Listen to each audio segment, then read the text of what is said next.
Shalom Bapak Ibu Saudara sekalian, kebenaran hari ini tanggal 5 Oktober 2025 bertema warisan abadi.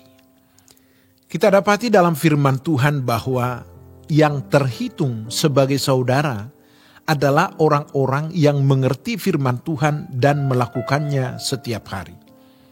Dengan kata lain, mereka adalah yang akan masuk menjadi anggota keluarga kerajaan sorga. Yesus pun berkata, "Siapa ibuku dan siapa saudara-saudaraku?" Lalu sambil menunjuk ke arah murid-muridnya, ia berkata, "Ini ibuku dan saudara-saudaraku. Sebab siapapun yang melakukan kehendak Bapakku di sorga, dialah saudaraku laki-laki, dialah saudaraku perempuan, dialah ibuku." Injil Matius pasal 12 ayat 48 sampai 50. Ketika disalib, Yesus melihat ibunya. Namun ia tidak menyerahkan Maria kepada adik-adik kandungnya, melainkan kepada Yohanes muridnya. Inilah lintas keluarga rohani. Banyak orang bila untuk keluarga kalap tidak ada perhitungan. Tetapi kalau untuk pekerjaan Tuhan penuh perhitungan. Uang bisa digelontorkan sebanyak apapun untuk keluarga. Tidak sedikit orang tua bangga anaknya lulus dari luar negeri, bekerja di perusahaan besar, memiliki posisi tinggi, atau mendirikan perusahaan sendiri. Namun sesungguhnya mereka sedang menggiring anak-anaknya masuk ke neraka. Mereka tidak membawa anak-anak ke dalam kerajaan sorga, tidak menuntunnya pada jalan Tuhan. Mereka hanya berpikir anak bahagia bila berpendidikan tinggi. Padahal tanpa pengenalan akan kebenaran, anak-anak binasa. Mari kita pikirkan hal ini. Ingat, warisan abadi adalah pengenalan akan Allah dan takut akan Allah. Itulah yang membuat anak-anak aman sepanjang masa, bukan hanya selama hidup di bumi, melainkan sampai kekekalan.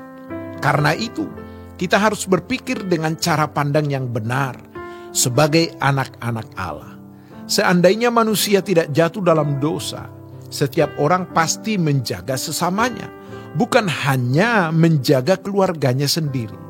Tidak akan membangun dalam tanda petik kerajaan keluarga, seakan-akan itu adalah sumber kebahagiaan hidup.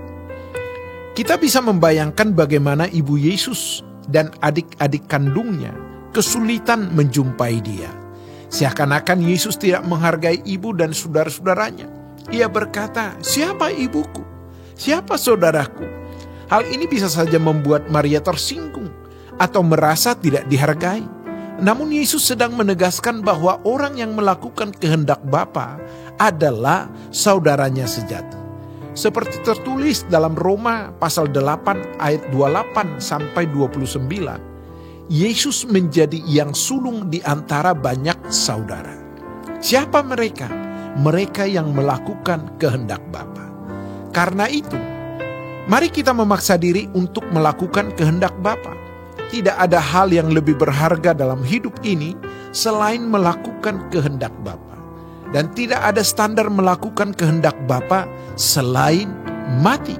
Mematikan kedagingan, mematikan keegoisan, mematikan manusia lama. Itulah standar melakukan kehendak Bapa. Mungkin bagi sebagian orang, hal ini terasa jauh dari jangkauan. Tetapi bila kita berani membiasakan diri, kita pasti bisa. Kita memang belum sempurna, tetapi masih ada kesempatan untuk berubah. Dan kita mau berubah. Siapapun yang melakukan kehendak Bapa, ia terhitung sebagai saudara Yesus. Bukankah itu luar biasa? Siapa yang tidak ingin? Inilah kabar baik. Kita tidak perlu membayar dengan uang atau harta, melainkan dengan melakukan kehendak Bapa. Memang ada juga saudara-saudara palsu. Tidak semua orang Kristen sejati adalah saudara atau anggota keluarga kerajaan sorga. Terhadap orang seperti ini, kita tidak boleh terikat hanya karena ada hubungan darah. Misalnya, karena ia anak kakak atau adik kita yang sudah meninggal. Lalu kita merasa harus kalap dalam tanda petik menanggungnya tanpa batas. Kita lupa bahwa kasih kepada sesama ada batasnya. Tetapi kasih kepada Tuhan tidak ada batasnya. Tuhan berkata, kalau kamu mengasihi saudaramu laki-laki atau saudaramu perempuan lebih dari aku, kamu tidak layak bagiku. Mengasihi siapapun ada batasnya, tetapi mengasihi Tuhan tidak terbatas. Demikianlah kebenaran hari ini. Tuhan Yesus memberkati. Sola Gracia.